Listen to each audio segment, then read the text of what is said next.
Hello everyone, welcome to the ProPokePodcast. My name is ProPokeNoob, and joining me after a 2-week long hiatus is, well, someone who probably shouldn't have come into work today. AmaGamma, how you feeling, man? It's me, Gumby, guys. I'm sick. Nobody knows who Gumby is. It's my name now. I'm Gumby. Hi, Gumby. I guess that makes you Pokey. I'm not being named after that stupid cactus thing in Super Mario. Even though my name has it. You know, Pokeys, the cactus wiggling things with the 5 balls. And yeah. They're named Pokeys. Dude, that's so annoying in Paper Mario. I couldn't figure out how to beat any of them in any game they existed in. I would still try to jump on them because I'm an idiot. I was a stupid 10-year-old. Do I hammer? Oh, whoa, what is going on with the camera? That was funky. Do you see that? Doesn't matter because we're on an audio podcast. Yeah, but do you see that, though?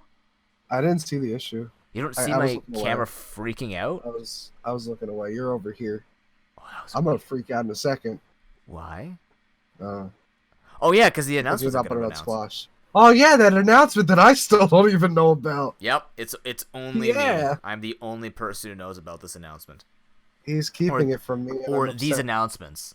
First of all, this is the announcements. Yeah, there's multiple.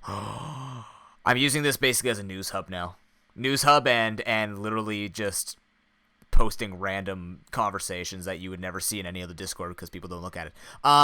So, first of all, this is the Season 5 Week 10 episode where we'll be analyzing Week 9. That made no sense. I messed it up. Oh, well, whatever.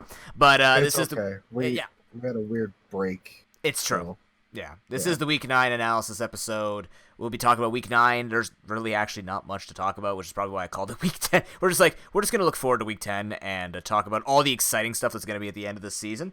But we are at the end of the season, which means playoffs are coming soon. I don't know when it's going to be. Generally, what we do is after the regular season is done, we check for any tiebreakers. Right now, there are, I think there's just one. I think there's one possible one. I think there's one possible one there.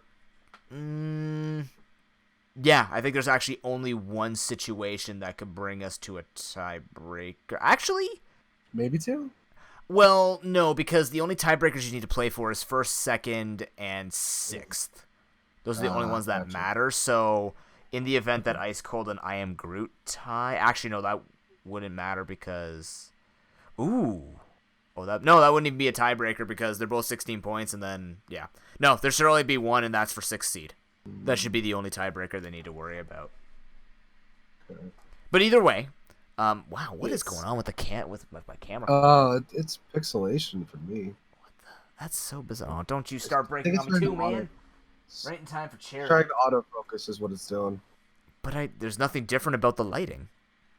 It's just trying to autofocus, man. You know, just like it's got to do what it's got to do. It's trying to look at you, and you know it's got to adjust accordingly. So stop moving and start talking.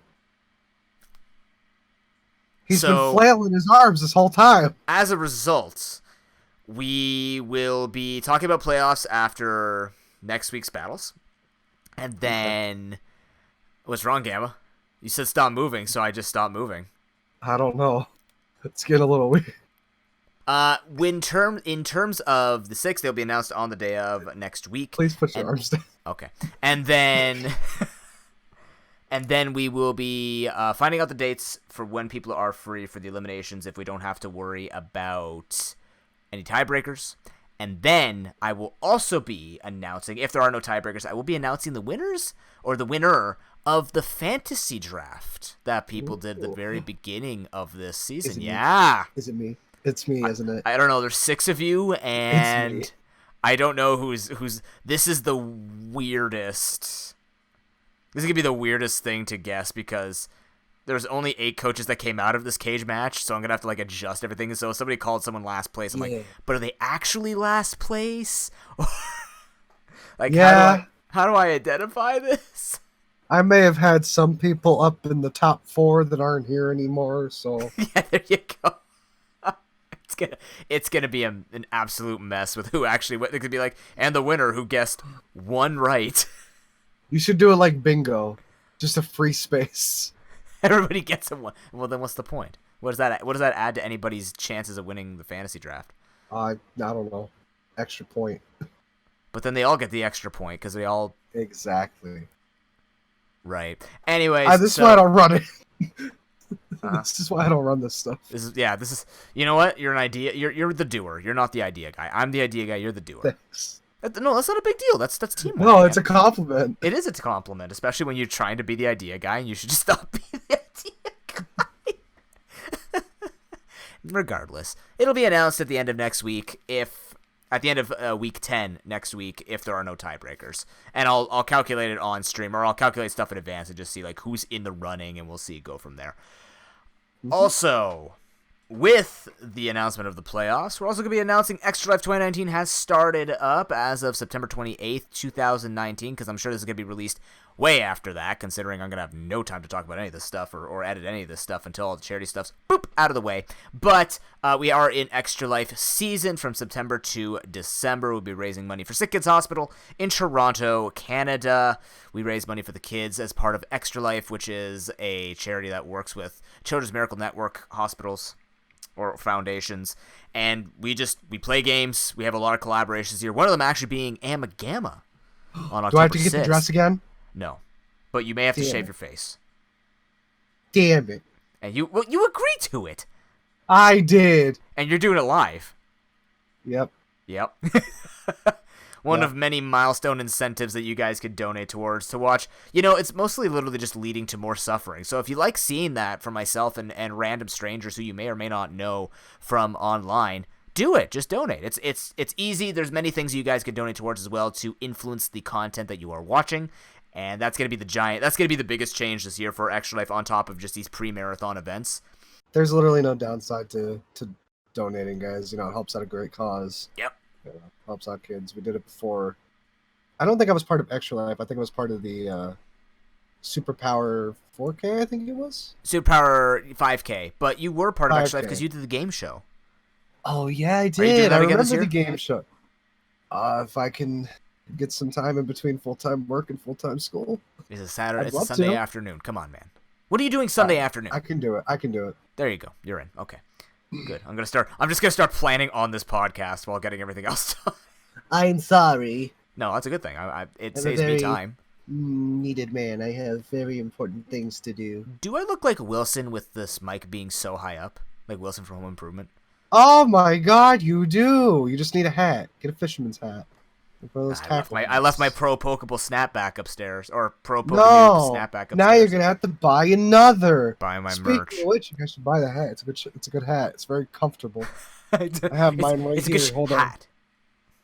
Oh, he's going to get his hat. Well, here's the thing. He's going to hear... Oh, no, he has his headset on, so he can hear the final announcement that we have going on. Hey, Gamma, we're upgrading. At least what I consider to be an upgrade. We're upgrading. So Are we upgrading the host? Is somebody else going to take over for us? Yes, I am officially retiring as ProPokeNoob. We're going to find a new ProPokeNoob, one that's going to be much more witty and knows how to use technology, because I'm really getting tired of my lack of technological knowledge, no matter how much I try to learn and just fail completely. I'm just going to go live my life out as Wilson.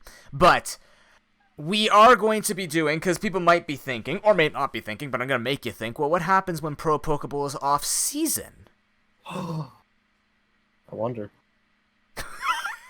Well done, Gam. Oh. Do I need to put the hat back for something cool's going to happen? Ash is dead. We don't need to ever do that ever again. He's not dead. He's He just dead. did things. He's a champion. He can retire and we never have to hear from him again.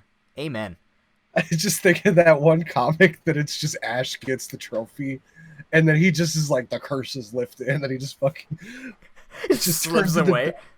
He just turns into dust and floats away. Oh, what a life that would have been. I want that storyline. That's a better storyline than whatever Gen or whatever Pokemon Masters try to come out with. Oh my god. Oops. Regardless. Damn. What are we going to do on the off season? Well, the answer is I was talking with another content creator without you there, Gamma. Yeah, this is stuff I don't know, so I'm actually very upset. No, don't be upset. You might be a part of it. Oh, I'm going to be part of it? We don't know yet. We want you to be a part of it, but we have to work out all the semantics to see how we could do it, because otherwise it might be really uncomfortable. I do. Okay. Do you even know what you're know becoming? what it For all is, you know, we could I be don't doing like know, this but- ice bucket thing, like what Kevin Hart's Listen, doing right now. The ice bucket I thing. like having fun, and I think whatever it is going to be fun. So you're going to pull a Kevin Hart and sit in an ice tub talking to viewers. Because that's what we're doing. If it helps kids. It's not for the kids. It's for the... I mean, it could be for kids. It's for the kids, right? Ah, shit. It's for the... What are we doing? I said the shit word. Yeah, dang it. Oh, flabber blaster. Boy. But yeah, we are going to be bringing a nonsense segment to the podcast. But it's not going to be a nonsense segment per se. It's going to be a talk with other creators about their origin stories and about what they do. And it's going to be kind of like a pseudo-advertisement. I want to treat it like a Jay Leno show where you just kind of bring people on and then we just talk for an hour and we just have fun with it. I've been thinking about it for quite some time, and actually the person that I was talking about this, she was also interested in doing this. I think I know who it is. Oh, do you? Would you like to take a guess? Take a guess. Do it. I think there's two people it could be. Okay. One being Jesseror. Okay. Or Anxiety. Okay. Which one are you guessing? Both. They are both very great creators, and I do want to work with them in the future neither again. of them, was it? I was bamboozled. You didn't look. You didn't look outside, Gamma. I don't. Into the garden stay inside my box. where we have a bushel, and you know what grows on a bushel, Gamma? Is it raspberries? It is raspberries. Do you know a person with the name Raspberry in her name? Raspberry Initiator. Never again. No. I wish I could have got a snapshot of that face. Oh my god.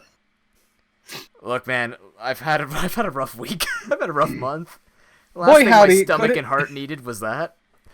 I just got like this flash of like the face swap. I don't even know how what Raz's face looks like, but I'm just imagining like Inish's face on Raspberry's logo. Yeah, I mean, there's nothing wrong. He's got a nice face. I'm the only one that can do that. Nobody takes my face thing. I'm just saying, okay? You're saying, but I'm denying you because I own the face thing. I am the face. Yeah, well, all right. So it's Raz, isn't it? It's Raspberry Blitz. No, the entire time it was someone else. No, I'm kidding. It is, yes. Oh, I knew it. No, it is Raz. Her and I were actually going to do very similar things. We're going to bring people on. It is true. There are other creators that you mentioned that do the same thing, and but we want to do it together as a collaboration, and we want to reach out to broadcasters and other creators. They don't even have to be streamed. I don't know if we haven't talked all the semantics, but I want to reach out to as many people as I can just to be able to talk and have this lounge feeling, because I like the lounge feeling that we have on this podcast right now for the ProPokePodcast, and I want to do something very similar and just kind of have fun, but also bring a little bit more structure in terms of being able to advertise other people, but also just learn. You know, one thing that I always miss, or one thing that I always feel that, for me, because I'm not a great person I'm not a great person at making friends. I'm mostly just apparently a friendly person, but I'm not good at making friends. And the reason online that I feel so lost half the times, I want to get to know so many creators, but when you're busy streaming and when you're trying to manage a bunch of people in the community, you don't really get to know like, I want to know who's behind the mic. Like, I want to actually get to know the mind sandwiched between two headphones. And, you know, being in the profession with other people, I want to find that opportunity. I want to try and provide that opportunity and be like, yeah, let's learn more about why we should be friends, or why we are friends, or why, you know, we might actually get along a lot more and learn just really interesting things about people, because I think sharing these types of stories and sharing these sorts of unique features about every single creator does bring out more of a flavor to not only their personality, but also their content. I like that. I like it a lot. I think it'll be interesting. I think it's something that will bring good. Because I mean, you know what? Let's be honest. I did a reading at my grandfather's funeral, and for those who are wondering where we were missing last week and the week before that, I've been dealing with a lot of issues IRL between funerals and loss and stuff like that. So we just took a time off just to relax. Gam wasn't feeling well. I was just not here. So yeah. But I did a reading at the funeral, and my whole family's like, you know, you don't really talk, noob, when you're around us. I love how your family calls you noob. They call me noob, man. They know. They actually don't understand anything that I do, but nonetheless, I'm sure one of them. I just tell them teaching, and I'm just like, you have. I can't explain. I was explaining this to Raz. I just get so tired trying to explain it to people. Like, I love the questions, but I'm just sitting there like, you're not gonna understand. It's gonna be a whole thing from The Simpsons. You can get paid playing video games. Yeah, but yeah. Yeah. But can you know that? Can you get paid playing video games though? Did you know that you can actually get playing playing video games? That's you sure can. I can play paid video games. I can buy a game and play it. You're right. But oh my God. They told me that you have a really good voice. Have you ever thought about doing radio or doing a talk show or doing public speaking? I go, oh, if only you knew. But if only. I think it's time to expand beyond. I mean, I've already expanded beyond Pokemon. Pokemon's in the back shelf. No, I'm kidding. Pokemon will always be top shelf material, but I think it's time to start bringing out that I mean, I compared myself to Morgan Freeman, so I might as well go with the next best human being on Earth. No, I'm kidding. I have no idea. No, Stop comparing yourself to Morgan Freeman. Don't get me wrong. You have a great speaking voice, and I agree. Yes, that I don't have the voice of God. And speaking I to people. understand that. But you're not Morgan Freeman. I'm not Morgan Freeman. All you know right? what? I wonder if there's actually someone in the future who will listen to this podcast and be like, what the hell is this guy talking about? He is maybe like a... I don't know. Maybe he's like a Jon Stewart, like a budget Jon Stewart, not a Morgan Freeman. Jon Stewart, the comedian / activist? I don't know. Late Night with Jon Stewart? Nope. The one that Trevor Noah took over for? No idea. Oh, really? Okay. Either way, I like Jon Stewart. I don't. I liked his comedic acts. I actually like to think that I somewhat try and play off the way that he did comedy, but I'm not Jon Stewart. I just like joking around and saying I'm personalities and name dropping. Apparently, I'm just a big guy about name dropping. And if anybody ever wants to talk, hey, listen. Morgan Freeman, Jon Stewart, Dwayne The Rock Johnson. You ever want to be on this podcast? You are 100% invited. The CEO of Taco Bell. I gotta look out for my friends. Just saying. He's got to give us that sponsorship, man. Yeah, that and the Triscuit sponsorship. I don't know. I'm still on the wheat thin side of that conversation. Right, it was wheat thins. Right. Okay, we'll get the wheat thins. I can part without Triscuits. I mean, they're both great products, but one of them could be swayed in one favor if we were to be sponsored. It's very true. You know what? No, you know what the true sponsorship I have to get, because we always joke about this? What? I need to get sponsored by random.org. I think I use that site I think I use that site an unhealthy amount. And I just need to. I always joke around and say the ProPokeball is sponsored by random.org because of the amount of stuff I put into random.org all the time. Oh no, it happened again, noob. What do you mean? Oh, you froze for a minute. You're still here. My internet has been pooping out, and I don't know why. Everything's fine. Get a new router this time. But also, yes, Raspberry and I will be in talks with you, obviously, because we made up the decision we want to do it, but we have no idea when this is going to be happening. It will be definitely after Extra Life and things like this. We're not going to be recording. It could be a 2020 operation, depending on what her schedule is like. I know she's very busy with school. I'm hoping to be really busy with work stream and everything else, and Gamma is consistently finding ways to be incapacitated physically, emotionally, and mentally. So gotta love full-time work, full-time school, and whatever in between is editing. And I would like to say that most people share in that thing. The thing that I'm pointing to you is your impeccable ability to get sick. Oh yeah. Well, to be honest, I haven't been sick that often for the past year since I started working. Before that, I was always sick. That's weird. Usually you think going into public space, you get more sick. I mean, it doesn't mean you're immune being at home, but like not interacting with people. The first time I actually have called out from my job was Monday. Wow. The first time since I started back in October. Yeah. In October, he means last October, depending on what you're listening to this last podcast. October. Or this could be put out October. My God, I'm coming up on a year. Ugh. I thought you were getting out of there. Time to quit. Hey, you know what? You're on the podcast. Send him a message. I'm tempted. Right now. No, just give him this podcast. Advertise this podcast just for them to hear your 2 weeks resignation. Listen, the worst part about jobs is sometimes you have jobs where you like everybody there, but you can't stand upper management. Yep. And by upper management, I mean like DMs and RMs. Yeah. those guys. Excuse my language. Oh, I gotta go mute more words. I'm sorry. I just had a very strong opinion in which I had to share in a way that I know how because I'm not very learned. Okay, noob? Learned? I may be going to school, but I'm not that educated, all right? I'm going to tell you right now, educated people do not avoid swear words. I will make you feel better in that sense. Thank you. Now, for those of you who are wondering, noob, why have you done 16 minutes of advertisements? It's because we literally don't have much to talk about today. We're going to be talking about Week 10 way more than we're going to talk about Week 9, because Week 9 was a very interesting situation. I think we could just jump right into that with a quick summary of Extra Life, playoffs coming soon with the fantasy draft, and we named it the PokeRaz. Was it the PokeGamma Raz? Yeah, the PokeGamma Razcast. So it's going to be PGRC. PGRC. There it is, the PGRC. The PGRC. Is that the official title, or is it PokeGamma Razcast? No, we called it that because we're like, PGRC just sounds cool when you say it quickly. I mean, it's better than PGRC. I mean, it's not as hard as saying TILT VGRS TITA, you know. Like, and can you tell the audience what that stands for? They'll never know because I'm not going to tell them the full thing because they'll look it up and I'll hate myself for saying I thought you deleted the evidence. I didn't.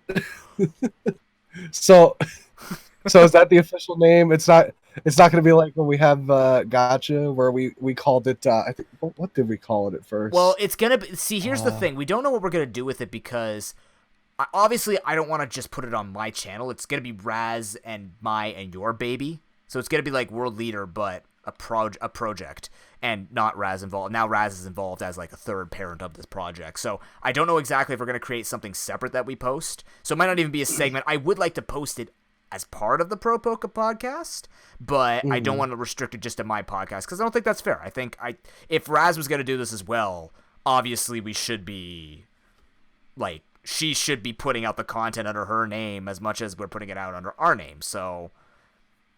Or we could always do, like, a separate channel or something for that. Yeah, exactly. But those would be semantics for later. For now, we got to worry about ProPokeball because there are many 7 antsy viewers listening to this podcast right now that really want to hear about what happened in Week 9. I'm going to tell you, you didn't miss super watched all of it. What's that? I super watched all of it while I was asleep on my bed. Literally all 5 minutes of play, and I mean that, all 5 minutes of play. Actually, no, let's get a little bit longer. 6 minutes of play. You know what? Actually, I'm going to tell you exactly what happened. Oh no. I remember that was Pro Pokeball. Mm-hmm. I was still feeling sick. I'm still feeling sick, by the way. So if I cough or I sneeze or I talk weird, that's why. I'll try at least. I was laying in bed, and I'm like, you know what? I hate everything. I'm gonna lay down and watch the Pro Pokeball. So I turned on the Pro Pokeball, and I saw a timer that said 30 goddamn minutes. So I looked at the timer, and then I woke up. The Pro Pokeball is already over. So you slept for about... Let me see how long that... The funny thing is, we had internet issues too, so we finished around like 9:45, and we started at 8. And that was with a For Fun game, which we'll talk about later. So you slept for a good... Ooh, you slept for like almost 3 hours. Dude, I was tired. I had like 3 hours of sleep before work that day. I came back and wanted to die. I've been napping a lot lately too. Just been really tired from stuff, so... Okay. I did catch up. I did catch up on everything that I missed. Then why don't you just carry us through this whole podcast then, Gamma? All right, I'm gonna give the cliff notes. You know what? No, even better. You know what? I'm gonna let you handle the most exciting matchup that happened in Week 9. And that's gonna be Manchester Manectric versus Fortnite Ninjas. Can you give us a breakdown of what happened with that? It was a complete landslide. Manectrics never showed up, sadly, because of something that happened. So that whole match didn't happen. So it all went to Fortnite Ninjas 2-0. Yeah, the way unfortunately Manchester Manectric did not show up on time for the battle, so we awarded a forfeit 2-0 to Fortnite Ninjas, which is, I mean, nice for Mitchie because now he doesn't have to worry about losing some random game because it could happen, considering that we were we didn't talk about Week 8. Did we talk about Week 8? No, we didn't talk about Week 8. I could have sworn if we did, I thought it was No. going to be a 1-1. We didn't talk about week 9. Sorry, we didn't talk about week 9. But we did talk about week 8, which doesn't matter because this was week 9 battles. Oh my god. I'll get back into this. What day is it? But yeah, I've been asking us so much, dude. I've never asked what day is it. So I thought next week was October 9th. That's how lost I am right now. I'm like, I got the dentist next week. Damn. No, it's 2 weeks from now. So, but either way, we didn't get to talk about week 9. No, we did, didn't we? No, we didn't do a podcast, so we couldn't have talked about week 9. We might have talked about it, but I don't think we recorded a podcast.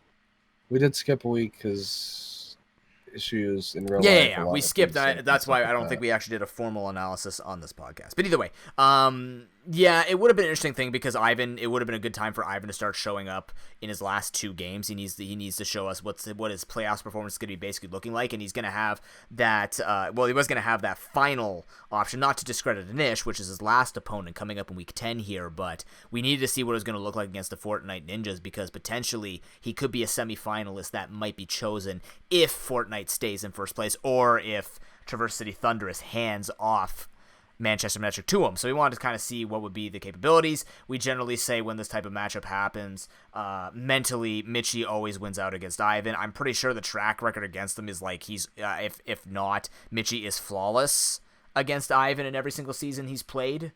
Like that's a 6 or a 9-0 or something like that. I can't quite remember, but I'm pretty sure Mitch generally wins it out. And it's one of those things where you kind of want to see. It's almost like a growth story for Ivan, where for a guy who has a Pro Pokeball Championship as well back in Season 2, and for a guy who has played in multiple seasons and is also a veteran and arguably has more experience in the Pro Pokeball than Mitchie does. Not experience, not like play experience, but in terms of like playing in this tournament experience, it would be good to see when he can start taking down Titans because despite the fact that he has been a champion, and you could argue that Season 2 didn't quite go the way you thought it would statistics-wise, and Sweet D could have been up there and taking it off of him. In terms of his record, in terms of Ivan's record versus Titans, hasn't been the hottest. Has been okay, but not the hottest. So we really wanted to see a matchup, but unfortunately, just stuff didn't work out. Had to forfeit. No big deal. He has one more match. Yeah. He will still be in the playoffs. We basically have 4 teams that are guaranteed for playoffs now. We have the Fortnite Ninjas and Traverse City Thunders, which will be battling out for first place next week. Manchester Benetric and I Am Groot are also guaranteed playoffs positions. And then the rest will be what we're going to be talking about when we do other analysis. But for now, know that Fortnite Ninja got a forfeit win. The way that it works, of course, in terms of forfeits, in terms of participation in the Pro Pokeball, you have to participate in at least 80% of the battles. So with that one forfeit, if Ivan misses the next match, he's still fine. Obviously, it's at the end of the season, so it's not the worst. But in terms of if people start missing more than 20%, then that's when they are officially removed from the tournament.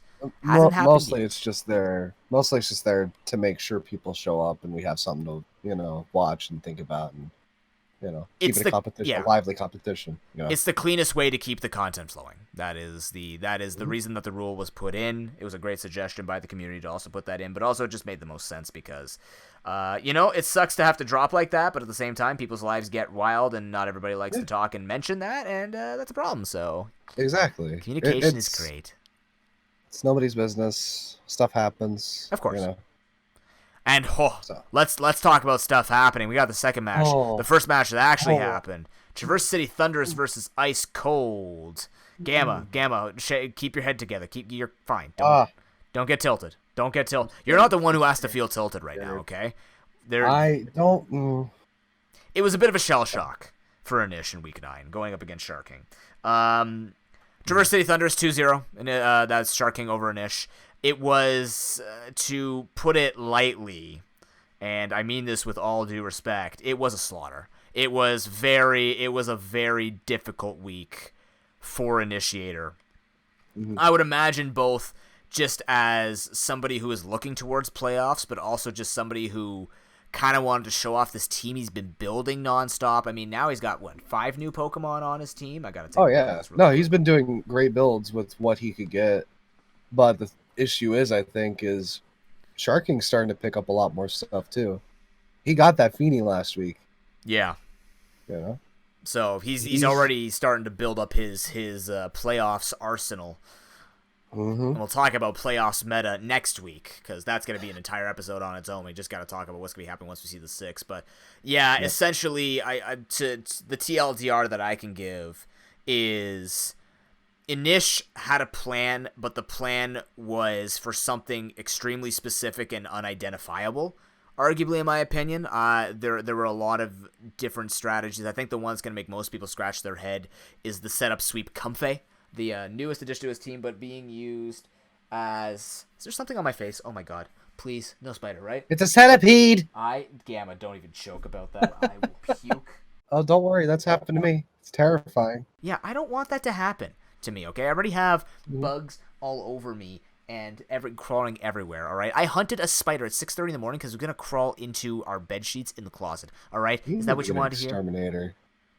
I need to like literally blast out whatever nests are living around my house. They're everywhere. I know they live in the wild and they come downstairs and I'm in the basement, but nonetheless, it doesn't matter. Going back to the extermination of Ice Cold, yeah, there was just the way that he was playing it. He had this sunny day plan between his Moltres and his Comfey, but it was like I don't know. We tried to take a look at it and see it, but even if it was going to be built as a sweeping Comfey, we didn't really necessarily agree that it was going to be the best set to do it with. And the thing that kind of compounded upon all of these other issues was there was a misbuild on the side of Ice Cold where Initiator did not put the correct nature on his Heatran, and he had an event-specific move, which I believe is Magma Storm? Is that the event-specific move? I didn't actually look into it. Like, you have to run Heatran Quiet Nature with an event-specific move. It might be Earth Power. I don't fucking know. But, essentially, because he messed up the nature, the Heatran was considered illegal, and therefore he can't run it. So, stuck with the Moltres, which got nothing done against Sharking, and then we flip it over the other side with what Sharking was doing for Traverse City Thunderous. The man had answers upon answers upon answers. The low kick choice banned Aggron, which, if you look back at the match, basically got free head smashes, free damage off on the likes of Ice Cold's team. The taunt Gyarados being there to stop anything that maybe Slowbro or the other Pokemon would try and do with the setup. Easily going to stop all the Trick Room users, obviously, because it's a Pokemon that can get away with running taunt because its coverage will be good enough, and he ran it the Mega, so he could just run Waterfall and Crunch and go from there with his taunt and DD. So, Tauntagos Tauntagos getting away with it. It looked way too clean for Sharking. Looked like excellent form for him going into playoffs. He's been doing really, really well, and now that he's picked up these I would say the Haunter is not a Pokemon we look at, but now that he's picked up the Aggron and the Feeny, he's looking like a very, very scary team to have to deal with. So... Sorry. What's that?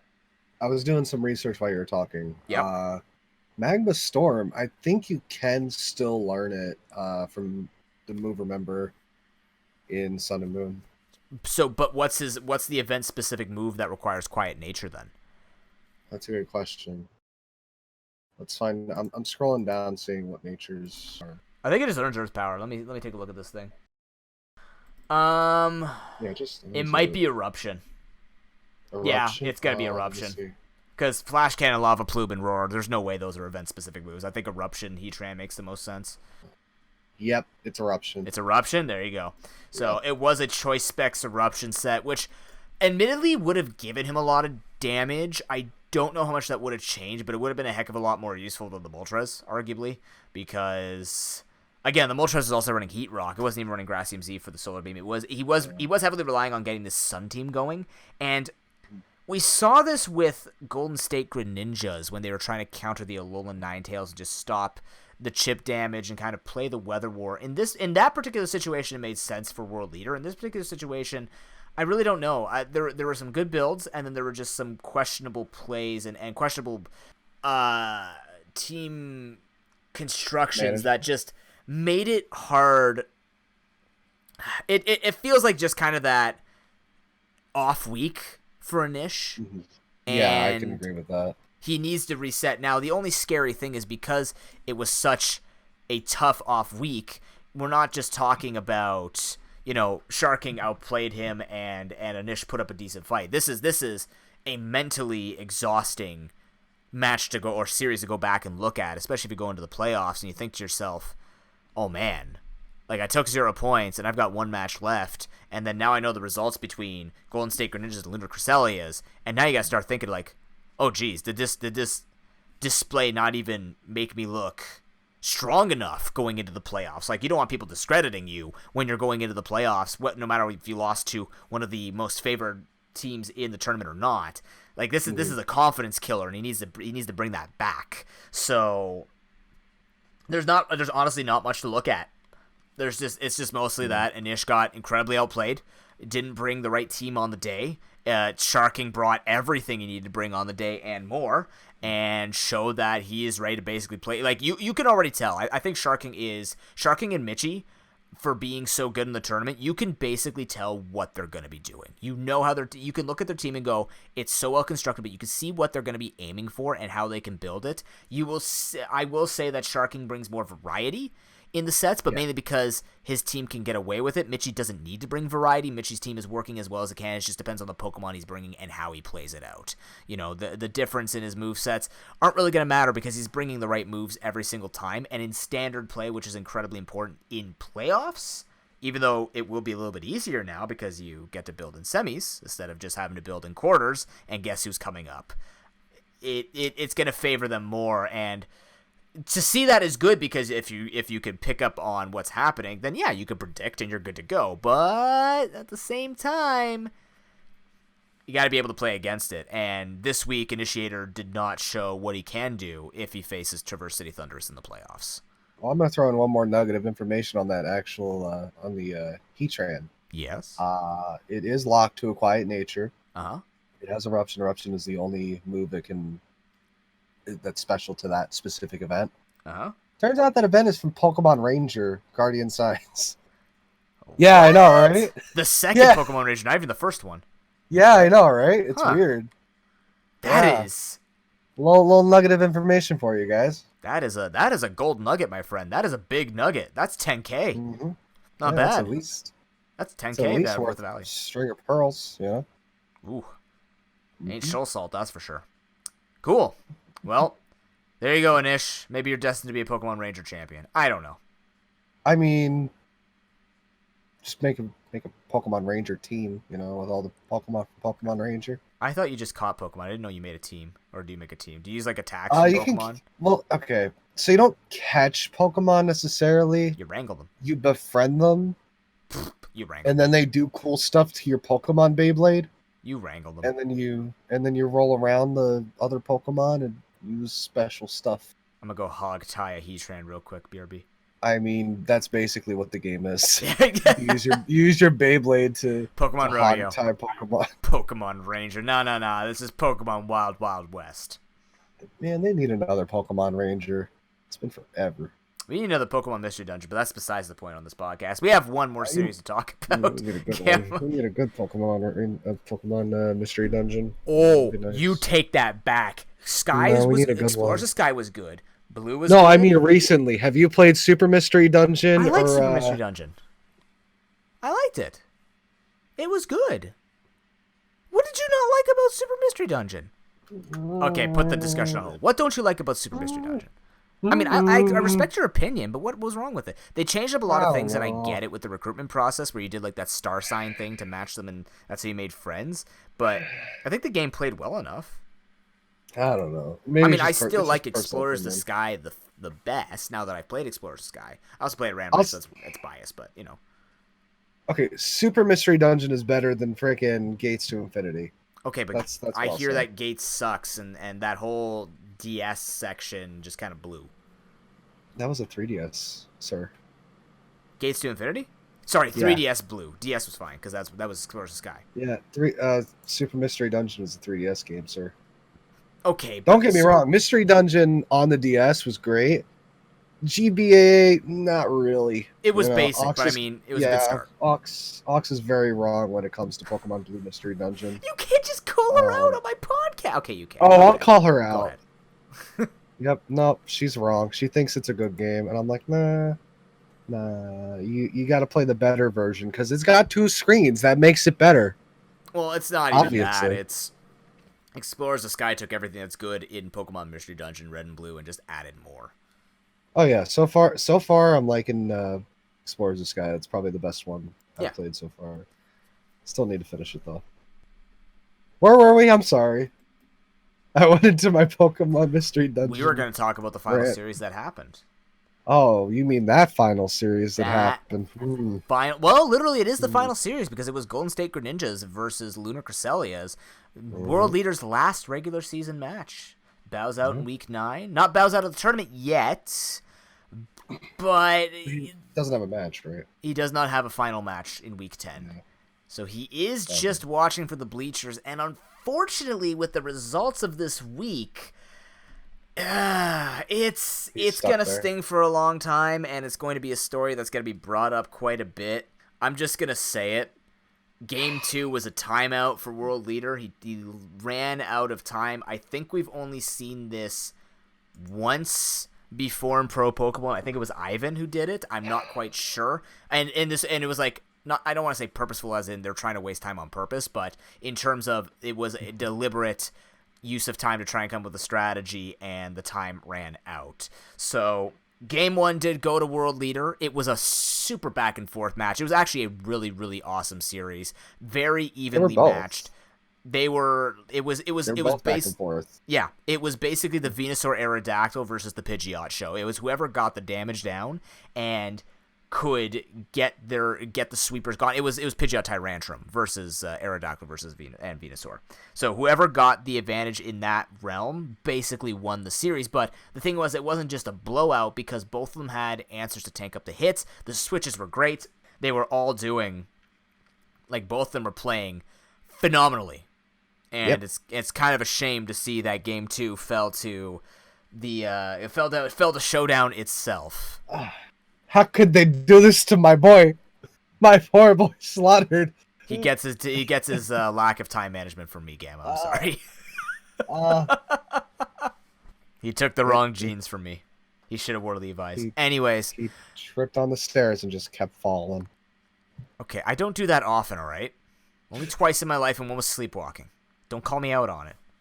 Actually, no, 3 times, because one I passed out on the stairs and fell down the stairs. The other time I sleptwalked and fell down the stairs. And then one time I just tripped. Boy. You should probably not go near stairs, ever. My house is nothing but stairs. Oh, well. I've trained for this my whole life. And deep stairs at that, they're very steep. But anyways, yeah, it's very exciting if we get to see both of these guys in the playoffs. That will be determined in Week 10 when Ice Cold and Lunar Cresselias both try and grab their final points. Because at this point, Golden State Greninjas are sitting tied for 5th with 14 points with Lunar Cresselias. So if Lunar Cresselias take a single point off of I Am Groot and then Ice Cold is able to take a 2-0 against Manchester Manectric, he is out. And, you know, I don't want to be biased, but it would be a really, really, really crappy feeling to have that be your exit from the tournament. Yes, it happens, and yes, we can't change that and stuff like that, but it's just, you know, we've been talking about World Leader's story nonstop, where he has been the guy who has always been at the gate of playoffs, the 7th place, the 8th place. He has always been right there. You know, Season 4, he was a single point off from playoffs, a single game, and you wanna see him go in. He's so much fun to watch, and he brings a semi-competitive edge with the ingenuity that he comes up with, and you kind of want to see, like, I just want to see what he does with 2 best-of-5s in a row where he can't change his movesets. I just really want to see how he brings it out, because this playoffs format benefits him more considering he likes to build differently for every single matchup. So, you know, elims into semis and finals, he gets to bring us 2 different uniquely built teams, and I really want to take a look at what he would do in that situation, because that gives an idea of his play style.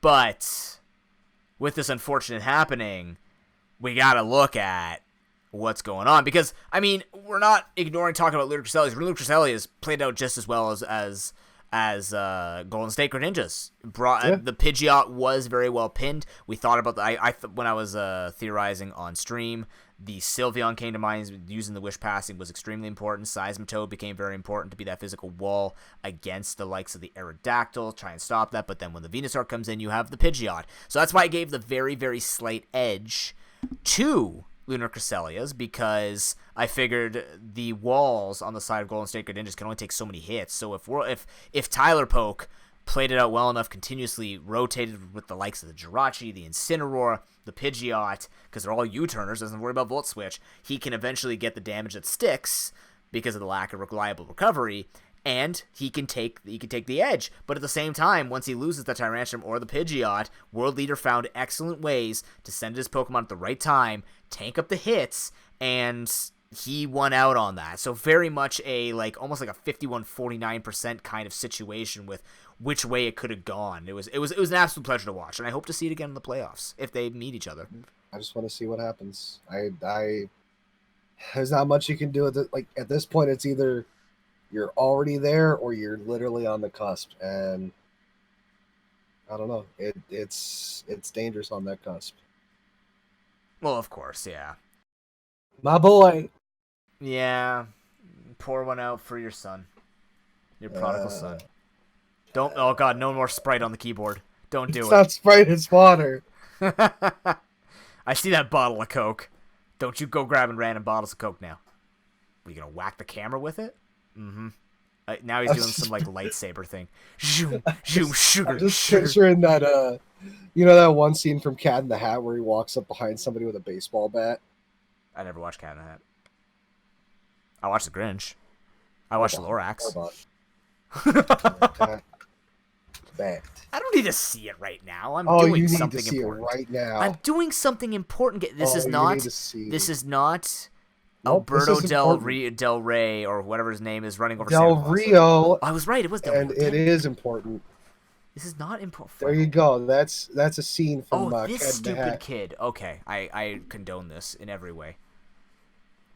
This kid needed a good lesson in woodwork. Yeah, at his birthday party. No, oh wow, that's even worse. Why is the Cat in the Hat such a jackass? Well, he was getting beat with a bat like a minute ago because he swapped himself with a piñata like an idiot. Oh, why would you And do he's that, like, Jim "I'm Carrey? you." Jim Carrey? Jim Carrey? Jim Carrey. No, this one was Mike Myers. Mike Myers, thank you. Yes. Yeah, he does this, and then he I think this is like this around the same time he makes the he picks up a hoe off the ground, like a gardening hoe, and he says, "You dirty hoe." That's like, I'm like, all right, it's a kids movie. It's a kids movie, Mike.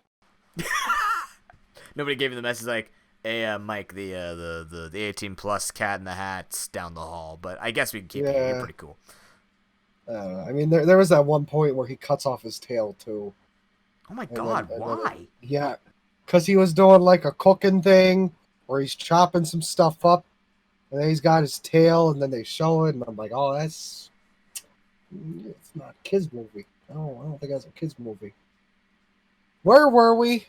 We were talking about World Leader and Tyler. Oh yeah, and how I was pouring one out for my boy. Yeah, hurry up and pour one out. No, he's still got a chance, right? Well, yeah, no, he still has a chance, and I think I'm not pouring one out till the fat lady sings, because I believe in him. What does an opera? What does the fat lady have to do with this? I don't know. I mean, she will sing whenever she wants. She has a lovely voice. That's why I'm saying, I'm gonna wait till then.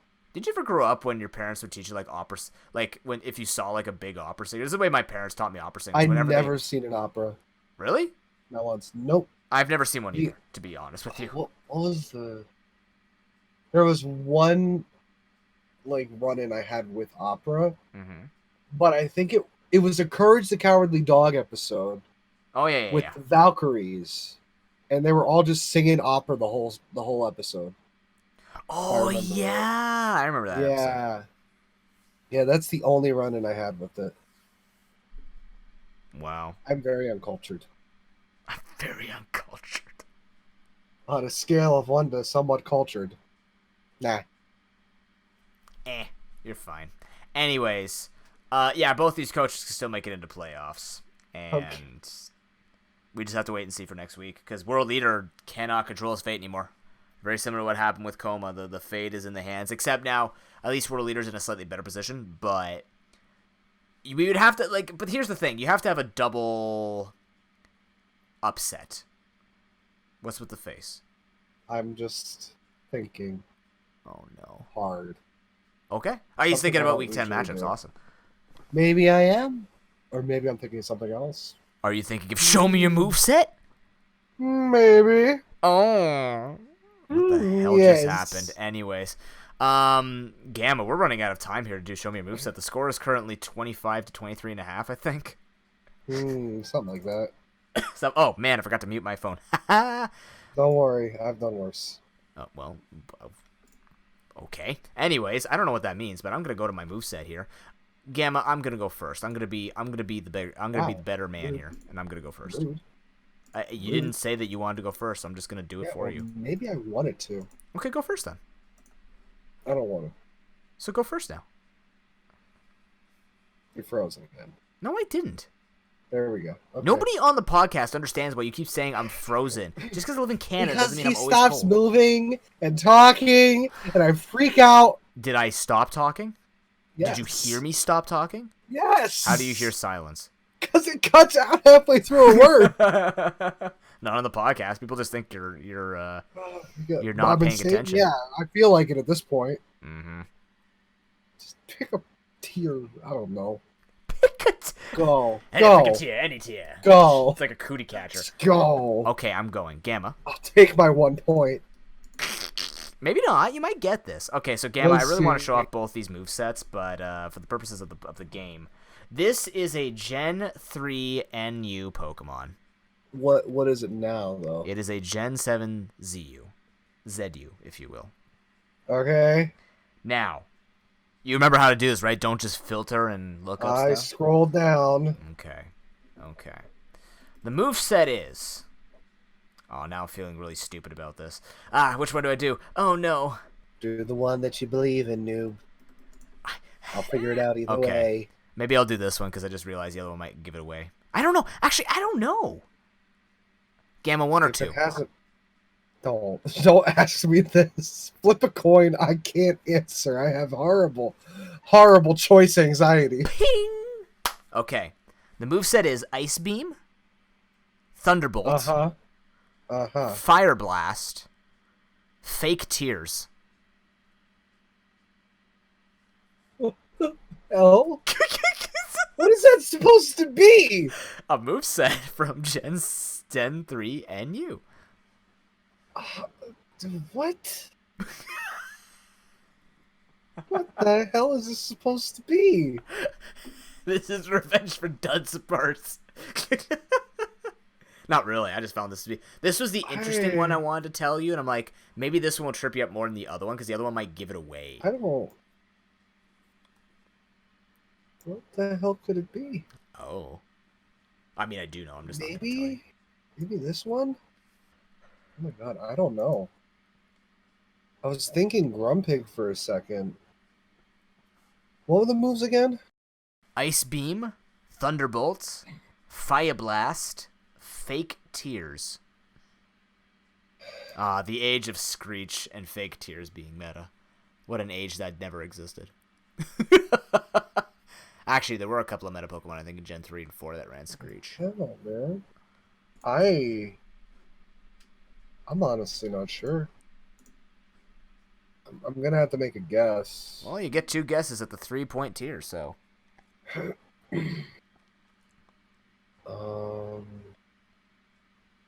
don't know. Draft rig. Is that your final answer? No. No. Is that you could be right? I didn't. I'm probably not. I don't know what I'm supposed to. Is it right or not?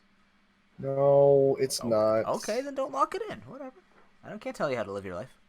It's like 300 something Pokemon, noob. Mm-hmm. All of them were in Z.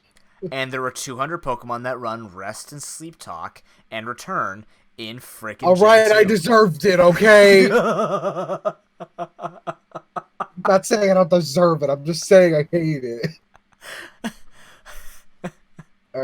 gonna make one guess. Okay. I'm gonna guess Wigglytuff. Oh my god, you got it. Are you What? for real? Are you serious? Yes, that's the I Wigglytuff got set it? from Gen 3. That's insane. Yeah, I really got it. you actually got it. I'm not Hold kidding on, you. I need to make sure this thing can actually learn fake tears. That's It bold. can. It's a crying Pokemon. That's what I thought would give it away. That's why I was worried about it. I literally would have never guessed. Because the thing is, if you knew Gen 3, there were very few Pokemon that could actually run this much variety, and then you would have to listen to the fake tears to know it. Because the other set I could have given you, Gamma, Counter, Wish, Protect, Toxic. I would have never guessed. Because I know that Wigglytuff got Wish. So Yeah, I know that it got Wish. I didn't know how soon it got Wish. Like what gen it got Wish in. Well, Gen 3 when Wish existed. Wait, no. All Wish right. existed in Gen 2, right? Maybe. Gen I don't know. 2? Yeah, because Zatu. Zatu? No. Umbreon. No, that was Moonlight. I don't know. Well, you got your 3 points. You guessed it well, Gamma. Well done. Well done. Okay. See, I believed in you. All right, 28 then. points. Solid. I don't know how I did it, but I did it. You did it. I was literally a And now guess. I'm going to suffer really hard for it.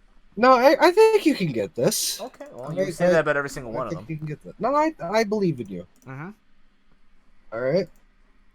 So this Pokemon and its moveset are from Gen 5 Little Cup. Oh, god dang it. Currently in Gen 7 Little Cup. You can't reuse Anorith, I'm just saying. I'm not. Okay. Or Corphish. Stupid All right. Corphish. You want the moveset? Give me a moveset. All right. Show me your moveset. Wish, Oh no. Protect, Toxic, Fire Blast. A Wish user in Little Cup? Yep. Really? Yep. Really? I played Little Cup Yep. back here too. A Wish user in Little Cup. Wish, Protect, Toxic, Fire Blast. Oh boy. Okay. Oh, we're gonna have to go through this first. I'm surprised you're stumped by this one.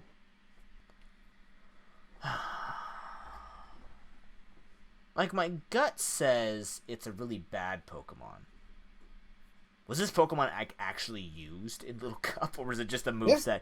It's got like 3 different sets. Really? What? Yeah. Wish, Protect, Toxic, Fire Blast. I'm probably giving you the hardest set. I'm not gonna lie. I mean, that doesn't sound like a moveset that just comes to mind. It's not really a Pokemon you'd expect either. Well, technically it is. You know what? No, I take it back. You would expect it from this moveset.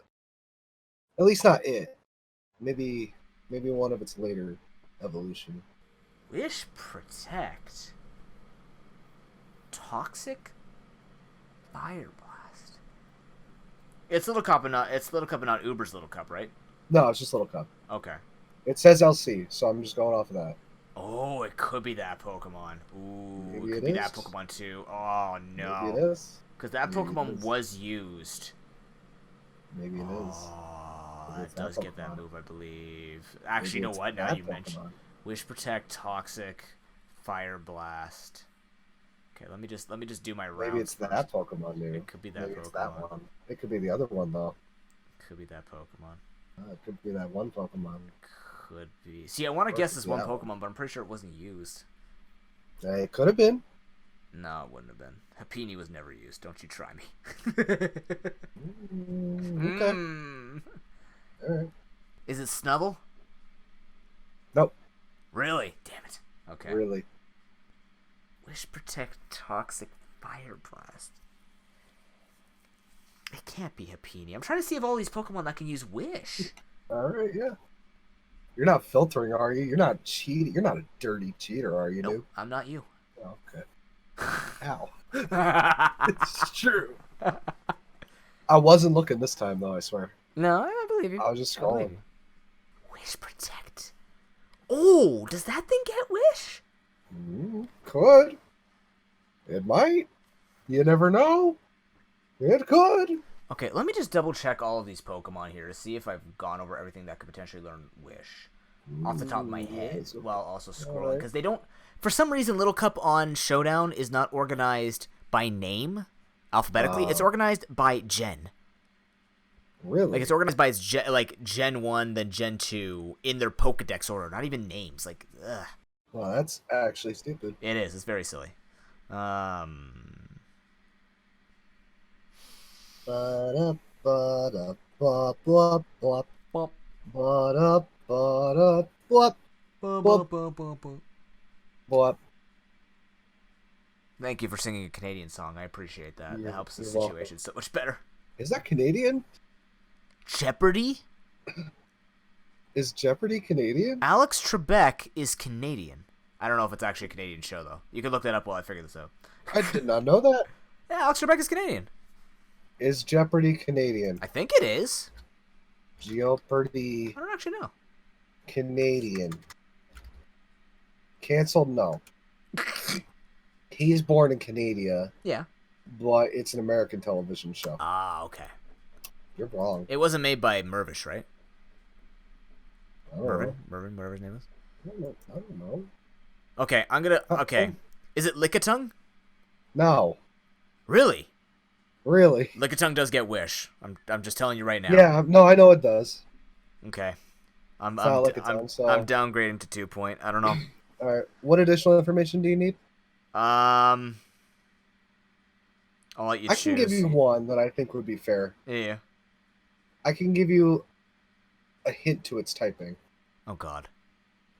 Here comes like a poem. Got its type is it actually shares a type with the Pokemon that you picked for this week. We're not talking fairy typing, right? Because fairy didn't exist in Gen 5. We are talking about. I'm talking Gen 7. I'm not going to say if it's fairy or if it's normal. Oh God, dang it, man! All right. Is that fair? Is that fair? If you really need it, I'll give it to you. It's fair. But I think you can figure it out from that. And it's not Gotta Snubble. be able to. No. And it's not Lickitung. Nope. Who the hell else wishes? It can't be Happiny. There's no freaking way. Are you guessing Happiny? Like, Togepi wasn't used? Cleffa, Igglybuff Are weren't you used? guessing Happiny? Not yet. Like, these things weren't used. I don't remember them being used. Smoochum didn't run Wish. I'll also Ralts give you didn't this run one. Fire Blast. No, it didn't. Swablu didn't run? Does Swablu get Wish? Oh. I'm gonna verify that I do not know if it was widely used in Little Cup. Oh, that helps me a lot. I honestly don't know. Okay, F it. Happiny? No. Okay. Just gotta get that out of Close! here. Just gotta get it out of here. Who the hell? So it's gotta be like a Cleffa or an Igglybuff, because, like, what else uses Fire Blast? I don't know. Togepi, Cleffa, Igglybuff. Like that's the only thing I can think of. Because unless I'm truly missing something here. Want to take a guess? Oh, I don't want to play a game. You don't want to play anymore? You quit? No, I'm not a quitter. I'm just a loser. Not a quitter. Feels bad. No, it's okay. I'm gonna go Togepi. No. Really? All right, No. give me my 1 point. This is the first time we've ever stooped this All low. right. I accept The defeat. 1 point, I'm going to give you the hint. You literally said one of them. I mean, you literally said it in one of your guesses, but not actual guesses. Like, you were talking about it. It is it evolves twice. I said it in one of my guesses. Like the last couple of, like, you were talking to yourself. Do I need to give you the ability? Because that's really going to just give it away. Is it Ralts? No. Okay. I'm good. I still got one more guess. I'm good, man. I'm good. Do you want the ability? I'll give you the ability. I got this. Do you want the ability? I'll give you the nature. How about that? You want the nature? Give me the nature. It's calm. That didn't help. Thanks, man. You want the EV spread? I don't know what you want. What am I supposed to give you? What the? I'm trying to remember who I took. So is it like, are you talking Clef or Igglybuff? Did you literally just go my Wigglytuff baby in Igglybuff? Is that what you're saying you did? I'm gonna tell you, I picked this Pokemon before you picked yours. Is it Cleffa? Just there you go. It's Cleffa. Was never freaking used. Ever. It's right here. It was it's never, right. I said it was ever used. It is okay. I'm gonna give you a fun fact on Smogon. Okay. It has no. Okay. Between Cleffa and Igglybuff, which I was actually gonna do Igglybuff at first, by the way. Okay. So it's good that I didn't. Cleffa actually has movesets on Smogon for Black and White Little Cup. Yeah. Igglybuff does not. Yeah, I know, right? Look it up. Look it up real quick. I dare you. I dare you. I know, right? It has nothing. I played so much Little Cup. I never saw a single Cleffa. Ever. It's got 3 different movesets. I'm looking at it right now. Like, it makes so sense. Weird. It is true. It gets a bunch of moves, and Magic Guard is good. Dude, pull up Igglybuff. Look at Igglybuff. They're. I consider them counterparts. Igglybuff sucks though. Listen here, man. Because it doesn't have an ability. It has Friend Guard and Cute Charm. That's why you use Cleffa. Maybe it's adorable. Okay. Like Togepi. Ever think of that? Like Togepi. Does Togepi have a moveset? That's a good question. No, because it. Oh, well, it should, because it has Serene Grace, and it's got like 65 in both defenses. Toki Doki. No, it doesn't have anything. That's why I'm like thinking. I'm like, Lickitung got Wish. It doesn't. And Fire Blast. Like, I'm just like, Clef. Why Fire Blast? I know. I was gonna go with Clefairy, but then I'm like, you know what? Let's see what Little Cup has. And I'm like, oh, okay, whatever. Fire Blast. Yeah. To handle Ferroseed, I guess. Maybe, but it doesn't matter because Ferroseed is just Steel, but it doesn't matter in Gen 5. Whatever you just said makes no sense. What? It does. It's not Fairy type in Gen 5. Yeah, I know. Oh, well, I guess Ferroseed. But I'm saying you can't touch it with the entire moveset, so Fire Blast is there to roast Ferroseed. Oh. And to stop things like Leech Seed and Toxic and all that. So you get 1 point. Yes. 24.5 to 28. Well, I can't win, so GG Gamma, you are the champion. We will do another one next week, but you are the champion. I don't feel good about this. Why not? I don't feel good about it. I feel like... That was an eye-opening experience. That was an extremely eye-opening experience. I hope it was a good eye-opening experience. I'm learning stuff, so I don't think it's a bad eye-opening experience. Yeah, I just read the top. It says it wasn't really used much because it was a weak Pokemon with low stats. But not everything is terrible for it. Yes. That was generally the case in Little Cup. That was like Shelmet before Shelmet started getting a bunch of use. People are like, oh, I never realized Shelmet and Carablast are actually really good. I'm like, yeah, they are. No guard Carablast Choice Bandit was pretty freaking good. I was actually going to do the dual screen set, but then I'm like, you know what? This one seems like it'll mess them up. They're both equally mess up. Because if you said dual screens, what's the dual screen set? It's just Reflect, Light Screen, Thunder Wave, and Wish. But I would think that, like, when I think of Clefairy and Clefable, I think of screens. Yeah, that's fair. VGC. That's fair. Because I was gonna say, if you didn't say, oh my god, what did you say? Thunderwave, and if you didn't say Wish, I would have been like Bronzor, duh, because that was a screen user. But yeah, that's fair. Yeah. Alrighty, that's I did it. That's a move set. Yeah, it's a move set. I showed you it. Yeah, I might just have to whip out Gen 1 next week. Wonder how many people following along figured out the first try. Probably not many. Probably, I would say they are cheaters if they figured that out. I'm not going to lie. I really got lucky with that guess. I'm telling you now. I mean, better lucky than good, right? Like, what? Better lucky than good. But if I'm good, I can figure it out in the first shot. Yes, but if you don't have the knowledge, you might as well just cheese it out. Maybe. Take it, Gamma. You're winning. I'll take it. Yay! You're missing. You're missing. You got there. He was able to grab his Coke bottle without looking, even though he was using cameras to look at it. Anyways. Camera. Cheater. Alrighty. That's even sadder than if you're trying to reach and you're using the camera like, oh, I still can't grab it. It's you know what? I couldn't tell if I was going forward or backwards. Yeah, so I was gonna say the mirror. I still can't, like, when I say going left, I'm just like, when I'm trying to point stuff, I'm just like, no, it's over here. See my poop emoji pillow over here? That's my mom's. Oh yeah, I'm sure that's your mom's. It is my mom's. I don't like the Okay. poop emoji. I don't get what's so funny about this thing. It's just a poop emoji.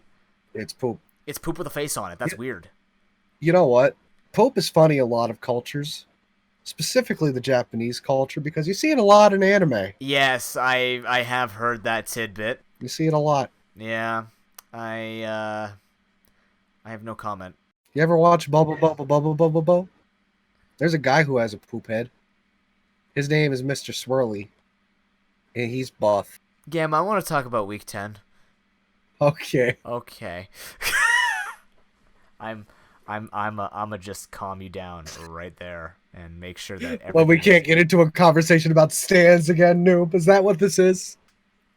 You don't want my weeb here? Okay, you know what? Teach me this. What does malding mean? Malding? Malding? Yeah. I don't want to look it up on Urban Dictionary. I just want other people to explain it to me. So it's like, I don't care enough to look it up myself. My hands are busy doing productive things. Apparently it is somebody who is both mad and balding at the same time. Oh, I thought it meant like man balding. I'm like, why would we... Most times when you talk about balding, you talk about a man. I mean, women bald too, but mad and balding. What the... Are you mad and balding? I don't think you're either. No, I'm balding. I'm happy and balding. I don't think the second part's completely true. No, not completely balding. I have lost hair, but not... it's thin, not balding. But it was always thin. I never had thick hair. I got my mom's hair. It's just thin. Yeah. Which is fine. I got stuck with... Trust me, thick hair is not fun. Oh, I look at my girlfriend, I'm like, I love her beautiful long hair, but I can't imagine ever having to deal with all that. Oh my goodness. Oh my god, when I had long hair with my thick hair, it hurt because I had to brush my hair all the time and it would always get tangled. Like, it would get to the point where it was just unbrushable. Look, if my head feels heavy with double the amount of hair of this that I have right now, if my head actually feels like, oh my god, it's a pound, wow, help me, I can never have long hair if my neck is going to be that fragile to any amount of a percentage of a pound added to it. I'm amazed these headphones aren't just making my head go, whoa. Man, thick hair can be hot too, man. Especially in the summer. That's the reason I cut my hair. That's why I shave my head in time for winter. Gotta feel every piece of cold on the top of my head. I'm okay with that. Oh my god, winter's coming. I'll be comfortable again. Oh, it's gonna be wonderful. Okay. Well, if you come to regionals in March, it will still be cold by then, hopefully. I'm okay with that. It'll be a solid, like, 50. I'm hoping I can make it. I still got to get my passport and stuff. We'll talk about that later. And money to pay for the trip. We'll talk about that later.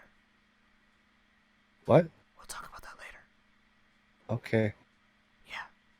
Where were we? Week 10! Week 10. 10! We were going week 10. It's a week. Alright, well, I guess we'll call it now the featured matchup of the week. No, leave the featured matchup for the end. All right, we'll save that for the end of the podcast. Only because in this particular situation, it is the biggest one. It's the biggest and the most important one. Yeah, this is the most. Well, I wouldn't. It's most important for final results, I believe. For semis, yes. For the decision in first place, yes. But we also have to talk about every single one of these series have incredible implications to the playoffs. Oh, yeah. So let's start with the one where we are going to be looking at the fate of 6th place with Ice Cold versus Manchester Manectric. Let's talk about Initiator here versus Ivan. Oh boy. Because this one, as we mentioned, Ivan or Inish is going to be coming off of... Well, actually, both of them are going to be coming off kind of tilting situations. Ivan, unfortunately, getting that forfeit, and Initiator getting, well, shellacked by Sharking, and it could be a big hit to your confidence when it comes down to when you're trying to think up strategies to bring against someone who has a solid team as well. And in Manchester Benetric, we've pretty much seen the team is fairly good here. But what are we thinking about this matchup here, Gamma? Who are you? What are we thinking about this? And all right, when it comes to this matchup, I believe Ivan doesn't have any chance of falling off and actually not making it to the playoffs. He is completely safe. Right? He is stress-free. All right. So, honestly, it's all coming down to Anish and how he plays this. I don't remember if he needs to 1-0 or if he needs to 2-0. He needs to 2. Well, so there's a couple of situations. If he 1-1s, he has to hope that I Am Groot 2-0s Lunar Cresselias, and then it forces a best-of-3 tiebreaker. That's the best case scenario if he 1-1s. You don't want to leave it to that because that was also a 1-1 series between the two of them, obviously, which is why they have to do a tiebreaker. So it gets a bit even more. I would say it would be even more nerve-wracking for Ice Cold to have to end up in that situation. So it's going to be a long series of misfortune events for one of them for either or to end up in the playoffs. Yeah, it's. Let's put it into perspective of if Ice Cold 2-0s Manchester Magic, which I actually believe, and I'm not saying that just to instill extra confidence into Initiator. It's possible. It's based on what I'm seeing. He has a very good opportunity to make that Trick Room niche work really well against Ivan because Trick Room actually wins against Ivan. Like it flat out wins. The team that he has with Abominable. The move, I pulled up a team of Pokemon here. If he goes, adding in, obviously, Trick Room users, he's got the Ferrothorn. He's got the Crabominable, Slowbro, Heatran, Yanmega. These Pokemon actually destroy the defensive walls of Manchester Manectric. And the worst part about it is like, well, Noob, he's got Zygarde 10%, he's got Absol, he's got all these Pokemon in the back that could set up. Yes, he lost Kyurem Black. We should mention Kyurem Black was banned against Manchester Manectric, and Ice Cold lost their Mawile once again. Mawile would have been just basically game. Iron Head plus Play Rough just blows up everything that's not a Lomomola. Everything dies.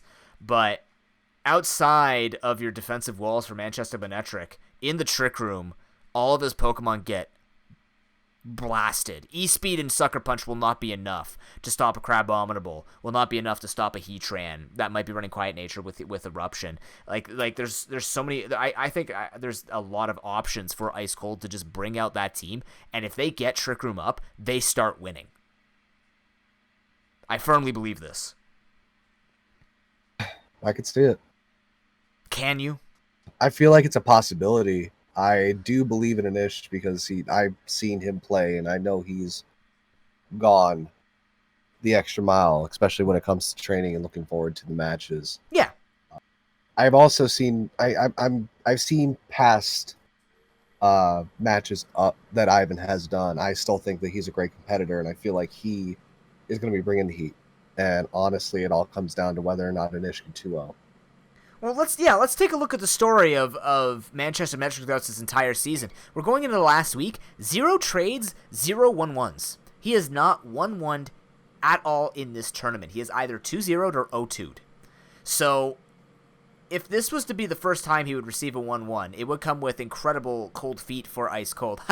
But to be able to take, like, this is an opportunity for Initiator to go, I can still be the top player in this tournament, right? I can still take on, and it doesn't matter, like, you don't just want to look at it and go, he could beat the mid-tiers, he's going to crush the people who are not going to make it in, etc., whatever. If we're looking at the top players, we're looking at higher caliber play here, with Manchester Manectric, arguably not a Traverse City Thundurus or a Fortnite Ninja or an I Am Groot, but you are looking at an opportunity to show, like, hey, you have the advantage, and there is the opportunity for you to build this, and this can go either way, because I would say that the way that he loses to Manchester Manectric is if Manchester Manectric goes offensive turn 1.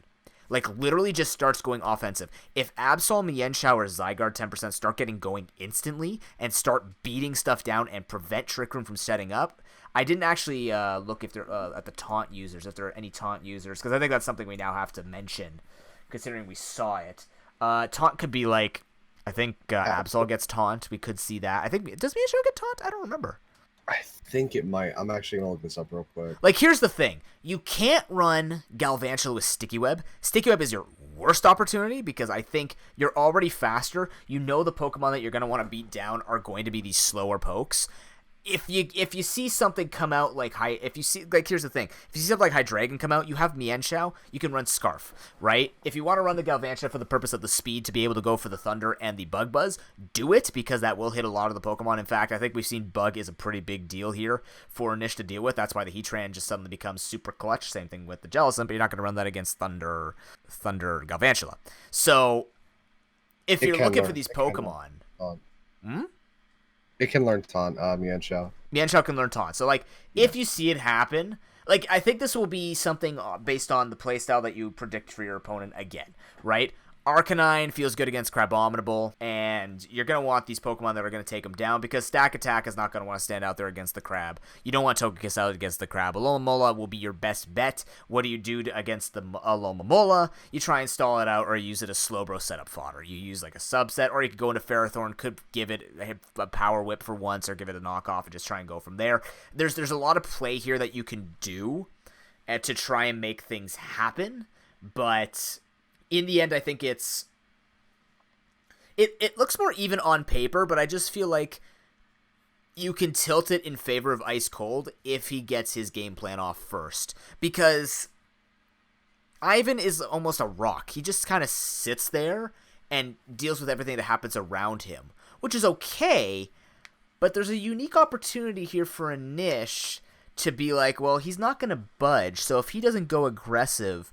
I might actually be able to win this because if I chip away at his walls, I'm going to win, right? There could be a double Trick Room phase here where you see him set up a Trick Room, lose a couple of Pokemon, then his sweeper kind of takes a wall down, and then that's one less threat to worry about. And then when it comes back when the Trick Room's off, then you have Ivan again firing back nonstop, and then second Trick Room happens again, and then all of a sudden, boom, now you've lost a wall, now you gotta lose another wall, and after that, then it really starts to crumble. Once we see 2 of the 3 go down, it gets very hairy for Ivan if his offensive Pokemon are not equipped or fast enough to deal with it. So I think that's how this match is gonna go. Who do I favor it towards? I think it's gonna be based on game 1. If Inish is doing really well, I think it will be Inish's series to lose. If he wins game 1, I think he takes game 2 because he'll have it figured out and will take Ivan down a peg.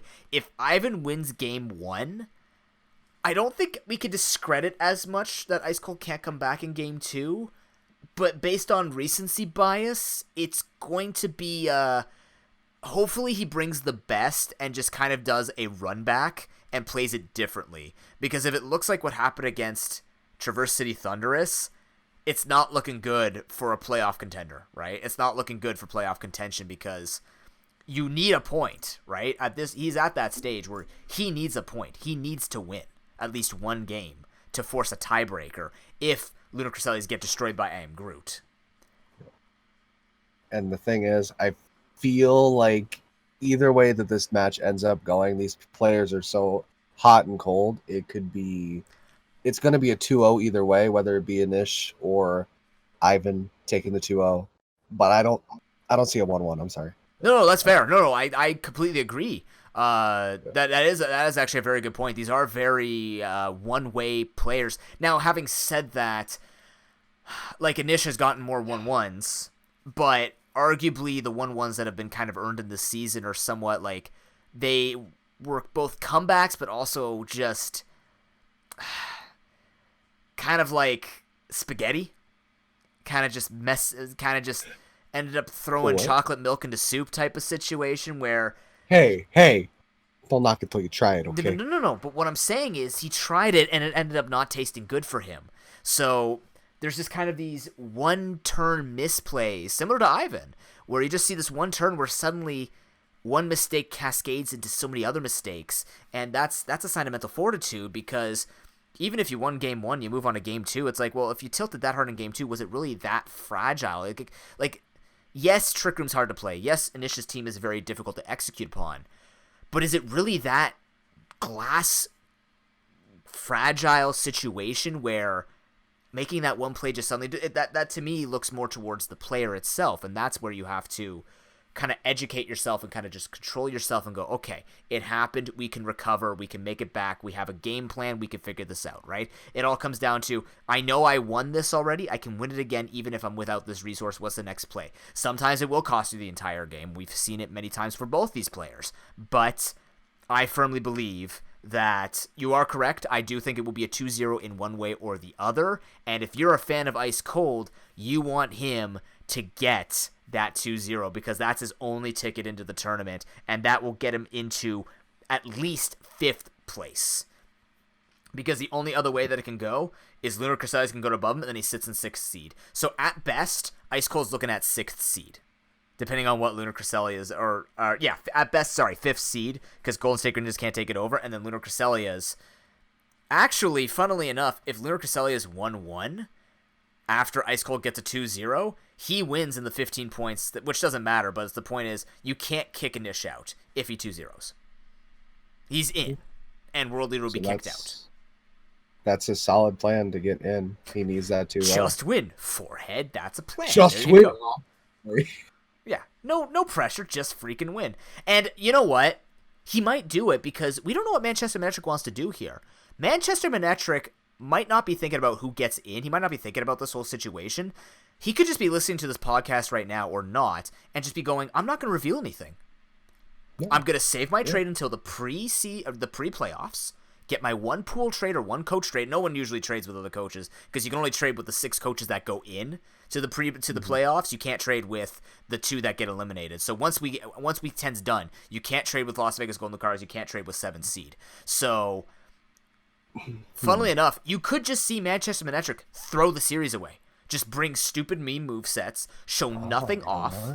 That makes sense. He has the choice of who he's going to go up against, basically. Well, Manchester Manectric will be randomized between it, so no matter what, he's in. It's not considered a form of sandbagging. If anything, it's a strategic thing. It kind of sucks because you want to see a competitive series. No, yeah, but he has the option to help see who goes into the seat. Yeah, that would be number fixing, and we don't appreciate that either. No, yeah, that's what I'm saying. Like, he has the opportunity, but I feel like he's going to at least do his best with it. And that's actually put on a good match. Did you know that 13 plus 3 equals 16, which means if Lunar Cresselia's gained a point, he wouldn't tie? I'm silly. I can't math. No matter what Ice Cold is safe, I just can't math because apparently 13 plus 3 equals 15. Nonetheless. But yeah, like, we don't want people to be rigging it and being like, oh, I really want to see this person get in. But there is also nothing wrong. I mean, if it's really happening like that, then you're going to tell. It would be more of a morals thing. Yeah, that's more of a that's a gray area, and that's a difficult thing to control in a tournament. But I do think that a legit strategy here would be that, because it's one thing to sandbag, it's another thing to literally just protect your assets. Does Manchester Manectric need to protect much? No, because there's nothing that's been brought onto the team. Having said that, if he is going to trade, this would be the time to trade because it's last time to trade, and that's when he sees the 6 or the other 5 he's going up against. He will see the person that'll be fighting in the elims before he has to make the trade, so he can bring that Pokemon in to maybe try and get himself into the semis easily and try and solidify his playoffs team when it comes down to standard play. And like we said, we'll talk about generally what the meta for playoffs develops next week, but I mean, that's up to Ivan, really. I don't think he's that kind of player, and it's not bad to be that kind of player to think that way, where you want to hide information and you're suddenly a scumbag for it. You're not.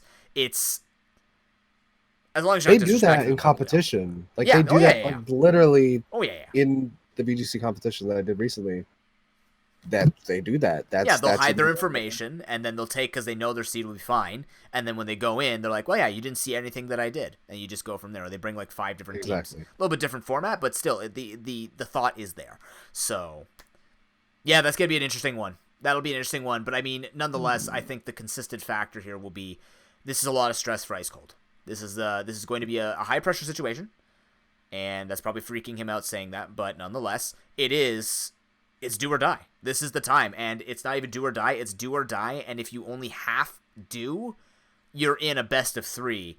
And when it went 1-1, guess what? It was Lunar Cresselia's taking... No.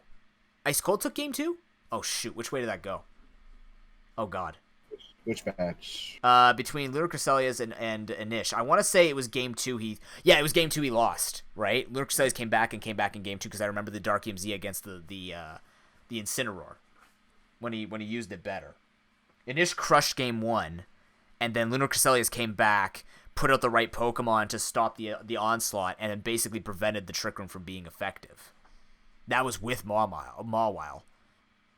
Remember, best of 3s. Anish has taken game 1s quite well, but then people learn and come back and destroy, and I don't know what it's going to look like in a best of series, not just a series of 2, so that should be a very interesting outcome, and this also depends if we even see Ice Cold take a point, so yeah.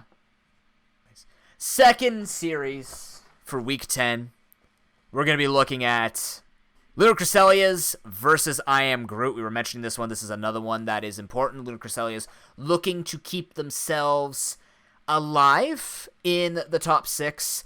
Speed D comfortable enough at the 16 points.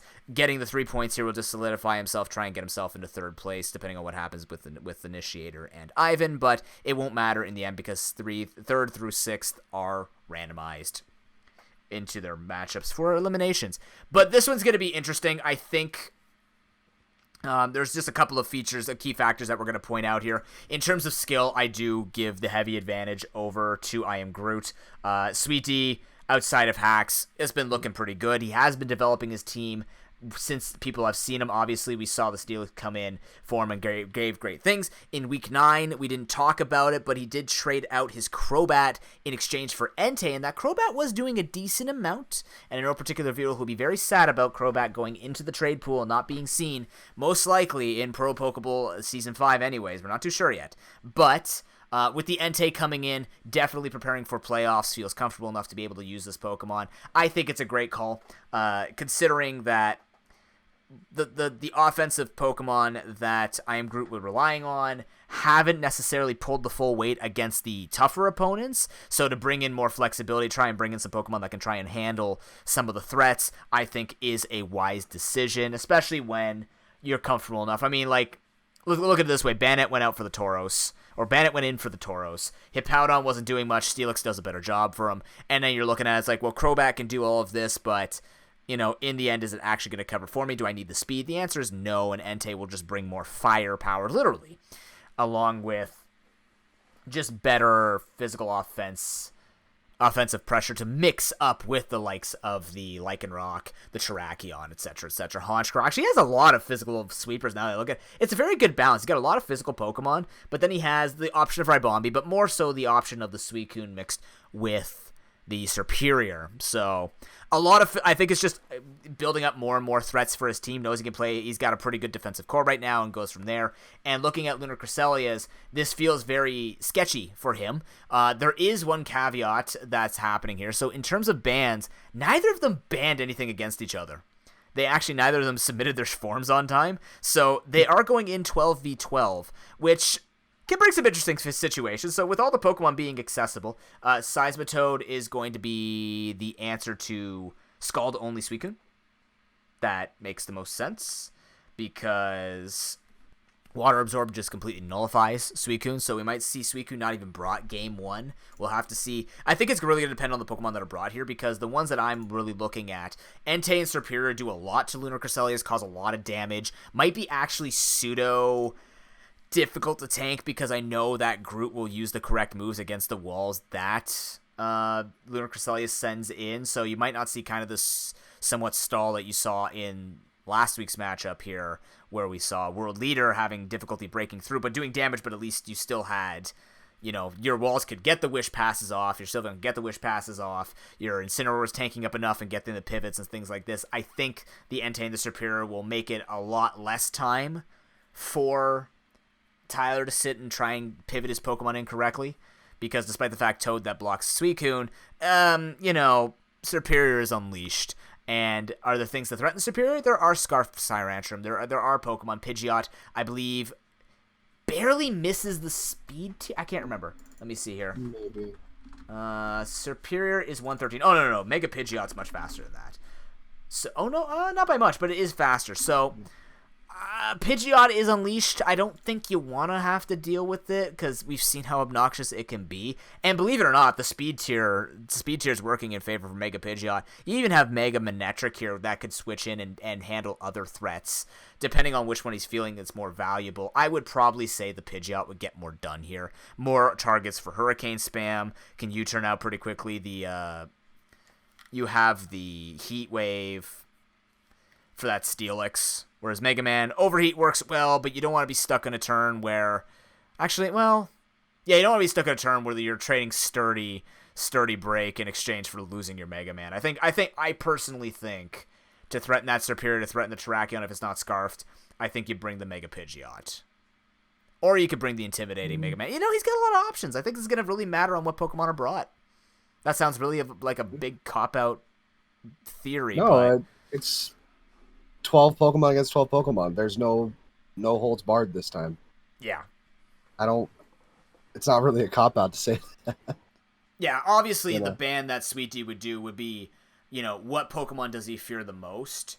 And it's pretty evident based on the points. You can look at this in two ways, but it's pretty evident based on the points that we see with Lunar Cresselias. The team is very patchwork, and... he's made use, if one of his Megas were banned, he made use of the other Mega. So, you're making the decision for him, and it doesn't look like it's the worst thing for him. He's using his, so Mega Man has been banned 3 times, and was used 4 times, and has won once. 25% win rate, 3 out of 5, 6, 7 bans. So 3 out of 7 bans. Mega Pidgeot has been banned 2 out of 7 times, and has been used 10 times and has won 6 matches. So 60% win rate, 2 out of 7 bans. So to me, Pidgeot is his better option, has been working out better for him. The pivoting has been better, the damage has been better, the answer to its Hurricane has been worse for the opponents. So, banning out Man is well, yeah, we didn't get to see it as much, but in the games that he's used it, it hasn't gotten any value because people have been banning, I assume, the Pidgeot out. So to me, that makes it sound like, well, the Pidgeot's more of a threat to this iteration of the tournament rather than the Mega Man. So it's in my head, you either just ban the Mega and you make the decision for him, and you force him onto maybe using that Mega Manectric, which is not working out for him very well because he can handle it a lot better, or you just ban the defensive wall so you can try and go more offensive because he's going to make the decision to go to Pidgeot and you plan for Pidgeot. You know what I mean? People found the double Mega weird. I'm starting to understand, you can actually make it work for yourself, but at the same time, he's made it work for himself as well. Right, Gamma? Yeah, no, I agree.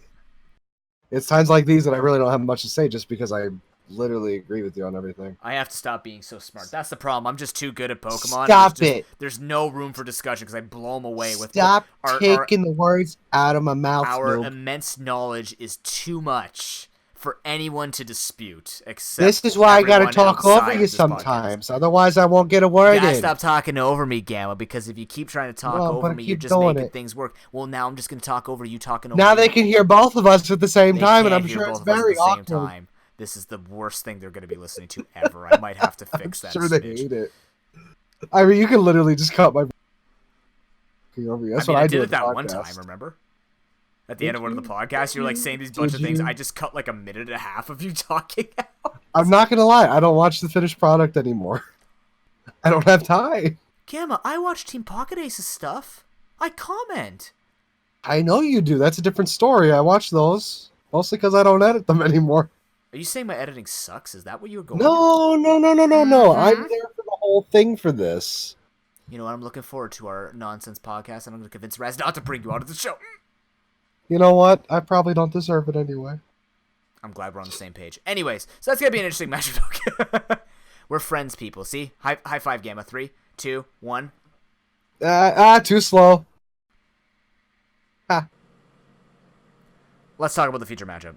Featured matchup? Oh, there's a featured matchup? What? Oh, it's the biggest featured matchup. Whoa. What a treat it is to see Fortnite Ninjas and Traverse City Thunderous battling last week for regular season, and it's the battle for first place. Now, to preface this, it's not as close as you think. It's a 2-point difference, which means Sharky needs a 2-0. and all the hype will deflate if Game 1 goes down the toilet. I'll cry. Now, having said that, this is the predicted finals. I think a few people have been talking about, and what we've been what we both based on our power rankings. This is pretty much what we were ranking everybody at, and we do expect this to be kind of like a quote unquote finals preview. But that doesn't mean anything until we see a playoffs metagame develop. However, to think that we've seen now what Sharking has been building up, and Mitch has made a deal with the Golden State Greninjas. Fortnite Ninjas and Golden State Greninjas have made a coach change or a player swap. Oh, Bulu isn't going to be fighting Feeney, but rather joining Golden State Greninjas if they go into the playoffs. Tapu Bulu will be showing up as a Golden State Greninja player, and instead, Fortnite has brought on a giant weed named Venusaur. what is this madness? This is very weird because Venusaur was, like, super pivotal for World Leader. Like, really, really, really useful for World Leader's team. Now, Bulu does give that pseudo better reliable healing with grassy terrain, but I'm very curious to think what kind of underworld dealings we saw between these two coaches, because to get World Leader to drop Venusaur is an enormous deal. Big deal. Especially since he still has a chance to make it into the playoffs. So, yeah, it's a weird one. And we also have a trade for Traverse City Thunderous. Drumroll Gamma. But. Okay, he actually dropped a pull string toy downstairs. It's a Slinky. Okay. Slinkies don't make noise. But Exactly. Traverse City Thunders have gotten rid of Volcarona. What? No. What a face. You're just like, I have to build suspense. What? This is unheard of. Getting rid of a Pokemon that has been banned all tournament long. Actually, it's only been banned twice. How could they? How could they? And he is bringing in Salamence. Gamer's old Pokemon.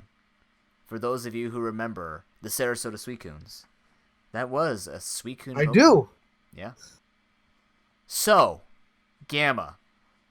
Yes? I turn to you now. Do you? I turned literally to you now. You really should. Oh, why not? Because I'm nobody to turn to. You are the analyst for this matchup. I want you, Mitch versus Sharking, unbiased opinion. Oh my god! What did you guess? You can't ask me for unbiased. Sure, I can. Why not? You can't. Why not? Because I'm biased as hell. Why are you biased? What makes you biased? My previous matches with one of the players who I would constantly play Showdown with all the time. Mm-hmm. Who I'm not going to disclose. I'm going to expose you then. So, no. Gamma's predictions for this series is 2-0 in favor of Traverse City Thunderous. Oh, how could you tell them that? My prediction for this series, before seeing these trades, was a 1-1, which would put Mitch in first place. Mitchie. Now, Gamma, now that you have been exposed, are you going to change your prediction? No. Okay, explain why. Because I feel that one of those was a stronger trade. Oh, okay. So, why do you like the Mence for Volcarona over the Venusaur for Bulu? I'm sorry. You're asking me that question. Yeah. Salamence is 100 times better. Because it's like a dragon Pokemon and stuff. That's obviously. True, it's a dragon bias, that's fair. If it was Gen 2 or 3. Dragon's still busted shit. 5, pre-fairy. Pre-6. No, even in 6 they were pretty good. Now fairies are just ridiculously OP. But either way. Yep. So you think that the trade for Salamence is going to be better for Sharking over the Venusaur? I do feel that it is going to be a better trade for Sharking due to the fact that it's just a matter of coverage, along with Mega Salamence is a great banned option for Mega him. Salamence is banned. Yeah, I mean, well, Salamence is a great option. Thank you for reminding me. Sorry, it is Okay. Almost 4 in the morning when No we worries. are recording Again. this. Exposed! Again. Every time.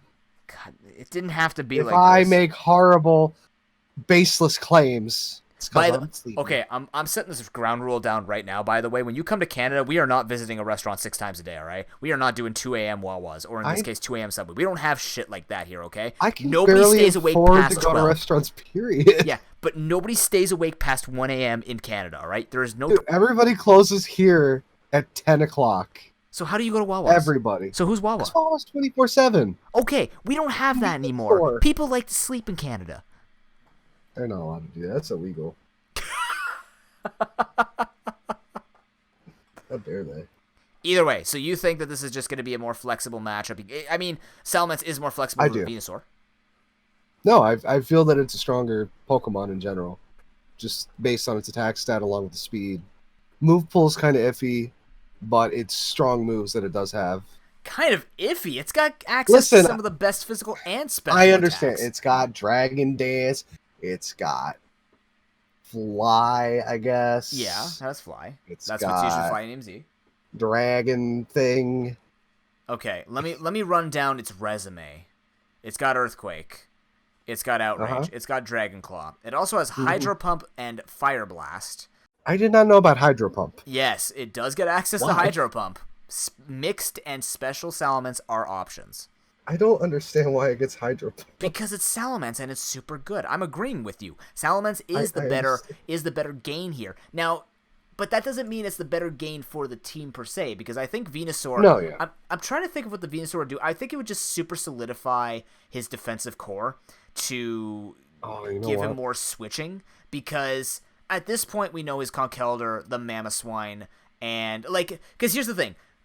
Between Latias and Bulu, both of them are getting banned, right? So he's won without both of those, too. He's won with them on the team, but he's won with the Gengar. He's won with the Conkeldurr. He's won with the Mamoswine and the Slowking. So the Mega Latias might just be something that becomes the icing on the cake, but he already wins with these other Pokemon, right? Like his usage here, if you look at the usage on Fortnite Ninjas, 12 games for Conkeldurr. 8 games for Gengar, 7 games for Latias with 3 bans, so he uses it when it's available.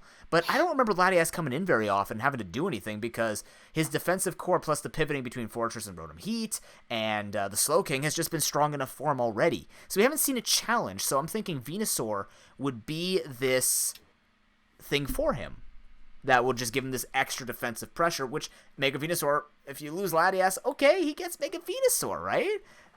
Yeah. Which is odd, though, because I almost think, well, I mean, I guess if you get rid of Bulu, you're going to kind of almost force a Latias ban if you're afraid of it, unless we see a Conk ban. I don't think that would happen, even though it's been, like, super freaking good for him, but... Quick question. Yes. Does Venusaur get Earthquake? Yes. Interesting. Okay. Just wondering. Yeah. Just wondering. Nonetheless, I think these are going to be both very good trades for these guys. Just bringing up the quality of their teams, as well as getting rid of 2 Pokemon that got banned nonstop. So you basically almost are playing assuming a ban's going to happen, and then you just play around the other 11, because they both can. They've both shown it already, right? Traverse City Thunders have 4 unique bans against them in the Alolan Muck, the Gyarados, the Alolan Ninetales, and the Volcarona, and then Fortnite Ninjas have 3 unique bans against them: Tapu Bulu, Latias, and Quagsire. So getting rid of things that were already getting banned here and there, you might as well just look at your opponents and go, what do they ban against me? Okay, let's trade it out, grab something they're not going to ban. Because if you ban Venusaur, you have a real plan, but then you leave up the threat that you may have banned before when you played them. So this is going to be a real test, though, because due to Fortnite Ninjas trying to ban Volcarona, and this will be after the information has been revealed, so we don't have the official ban information. But Fortnite Ninjas are given an extra 24 hours to give us a new ban, but they don't get to find out the trade. So they can't ban the trade Pokemon. They can ban one of the other 11. And this is part of the skill with the trading system that we were using in Season 5, where part of that is a guessing game with, well, I want to ban out because it's the most threat, but you do get kind of a leg up by throwing them off with that ban. So... he will get a chance to ban something else, but that Salamence will get free play in Week 10 no matter what. if he ends up using it. No, I think they're just honestly at this point. I feel like they're semi building up to go against each other because they're going to have to either way. Yeah. Again, at some point. No, they'll be on opposite sides of the semifinals, so they won't see each other till the finals. But at some point is what I'm saying. You know, it will be a rematch. So basically, the way this goes is no matter what, if they both win semis, this week 10 is a finals preview if they both go through semis. Yeah. I think they are building up solid teams. They already had solid teams. Yeah. They're just getting that little extra edge before they go into where they can't really do much more trading. Which makes sense. I think it's smart on both ends. Absolutely. So you're sticking with the 2-0. Yeah, I'm sticking with that just because I feel that the one trade is better. This is kind of what I was calling at the beginning when I did. Well, not at the beginning, but back when I made the thing. I'm going to stick with my guess. I do think it's going to be hard to hold on to 2-0 for Shirking, but I still feel like it might happen. I'm curious if I take a risk and switch to your side and say 2-0 Sharking. You're just copying me now. Well, no, because I actually did real statistics and I did real research. Just saying. Yeah, well, I'm just guessing with my heart. And you know what? The sad thing is when we reveal the predictions that we did, and you're gonna be right by just guessing with your heart, that's gonna make me look like a real trash Pokemon player. I'm just saying. It's gonna make me look absolutely atrocious. I can tell you right now, I'm already wrong with where Las Vegas Golden Lucarios are gonna end up. So take that as you will. Boy, howdy, I feel you. You didn't guess that. You guessed them. Did I? I don't know. Oh, you guessed them tied for bottom. Actually, you did. No, you're already up one team guess over me. I guessed 13 points, Lucarios, and making it 7th. You guessed them tied for 7th, both at 12. So you're wrong about the Cresselias, but you are correct about the Lucarios. You're already up 1-0 on that, and you're beating me and show me your moveset, dude. Why am I the channel that this is being put up on? This should be going over to youtube.com/AmaGamma. It's actually youtube.com/whatever the hell their URL is. Technically, but AmaGamma TV. Oh yeah, that's right. Because you don't have the official. Because I couldn't get AmaGamma because some stupid guy took it back before I even had it. Rip. Good. Yeah, the worst part is it's not even a channel anymore. Ooh. I don't know. Where was I? I'm seeing Feeny, Mence, and Alolan Muck, and I'm looking at. Oh yeah. At Fortnite Ninjas, and I'm going, what is the answer? Oh my god, it's going to be... I agree. I think it's going to be a very hard-fought game, but I think with this Mence, just getting a free drop, similar to what the Mamoswine was doing. We should mention, by the way, Mamoswine is banned on the side of Fortnite Ninjas, so... Which is a very lucky ban, because it wasn't traded. So. Yes, but I don't think Mamoswine was going to get traded, though. Mamoswine was not going to get traded because that's destroying the metagame. That, like, I've been saying it nonstop. Mamoswine's a good Pokemon. But it would have completely destroyed 2 Pokemon on Sharking's team. Salamence and Alolan Muck. Because right now, I don't think he has anything for Alolan Muck other than maybe, like I was kind of just like doing a little... There's Quagsire. He could throw out Venusaur with Earthquake. He could try and get the moves on Pokemon that are like... I don't know what could learn, like some ground moves or whatever. Yeah. Honestly, I can't see the... I was actually thinking something along the lines of Venusaur having to come in for the Alolan Muck now, and I do actually somewhat agree with the Earthquake, because he can run something along the lines of like Sludge Bomb, Giga Drain, or like Sleep Powder with that with an Earthquake, because that is very viable to manage. Because I also think we're not going to see Starmie anymore, considering Feeny is just the better option with Defog, as well as just better coverage, better typing, and stuff like this. We could see the Starmie come out and be more offensive now, or maybe just for Rapid Spin if he doesn't want to defog away his own hazards, but we do know a lot of hazards stack from the side of Fortnite Ninjas, so I'm pretty sure Feeny's going to be the one to come in and kind of be the safer one, also going for Misty Terrain to prevent status, especially seeing now that Venusaur is there and you don't want to be put to sleep, so if that ends up happening. We'll have to see, because World Leader played his Venusaur way different from what Fortnite Ninjas could be playing this Venusaur. But nonetheless, he will not get the information, by the way, that his Mamoswine is banned until he makes his ban. So gotcha. He doesn't know Salamence is coming in. He doesn't know his Mamoswine is. He could predict it, but he doesn't know officially that his Mamoswine is gone. But Mamoswine, like, looking down the list, Mamoswine dumpsters everything here if it's Scarfed. Oh, yeah. Or if it's Banded, because it outspeeds and kills Kabutops. Alolan Ninetales does not want to take a Stone Edge if it runs it, but even then he's just going to destroy it with Earthquake once it's weakened after hazards. Starmie is an okay matchup if it's defensive Starmie. Serena gets destroyed. You can't use Ice Sharp because Queenly Majesty, but Ice Crash doesn't feel very good.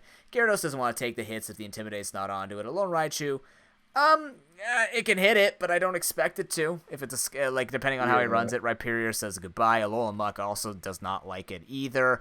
Aggron does not like it's just it kills. Feeny is your best option really to take everything, but nonetheless you don't want to have to deal with it because that signals to me Salamence is going to be a Pokemon he's going to be using. Oh yeah, he'd be stupid not to use Salamence. Well, it's not even that. It's like you've already eliminated Mamoswine. This could be testing for playoffs. Right? Maybe he doesn't want first seed. That's another situation, right? They're both set for first and second seed. It's not like he's fighting for his second place, for his second seeding to stay alive and keep his eliminations by, right? They could both literally show nothing and leave it to the finals. You could see it. It would be ridiculous, and I think Shark King wants first seed because he gets to choose who he plays in the semifinals. But... You know, it's going to be interesting because I think it will really dictate what's going to be shown in the semis between these two titanic teams that have built up this great strength, and then we got to see where potentially the likes of Manchester Manectric and I Am Groot fall into the discussion. Yeah, I think this is going to be a really fun match. I do think that Traverse City Thunders have the upper hand with this trade as well as, like, you just look at the side of Fortnite Ninjas and you want to say, wow, yeah, this is, like, he's got good Pokemon, but switch-ins for damage just does not look good. Slowking and Quagsire and Venusaur at this point is going to kind of pay off somewhat. Well, actually, Venusaur will pay off a little bit more, but you got to be careful because I think there are... Like, Gyarados won't sweep as well now that the Venusaur is in, but I feel like if the Alolan Muck is not handled, this could get nasty. Alolan Muck can be really scary. Well, I mean, it has already been super scary. I'm actually looking at it now. I think Venusaur is going to be really good against this team. Just being able to take a lot of the hits. Just got to be careful it doesn't get blasted by a Alolan Raichu Z move or something like that. Because nothing else is actually going to hurt it very well. So, like a Psychic from Haunter won't do much. You could see Psyshock fly out from Feeny, I believe. I think that exists. Wait. Psychic for what? I'm sorry, I just... Psychic from Haunter. For... To destroy the Venusaur. Because the Venusaur is going to be the thing that Shark needs to get through. He can't use Ice Moves because Thick Fat. Yeah, exactly. And I don't think... I really don't think Latias is going to come out here. Or if it is, it's not going to be the Mega because Gyarados says hello and can crunch with becoming a Mega himself. So...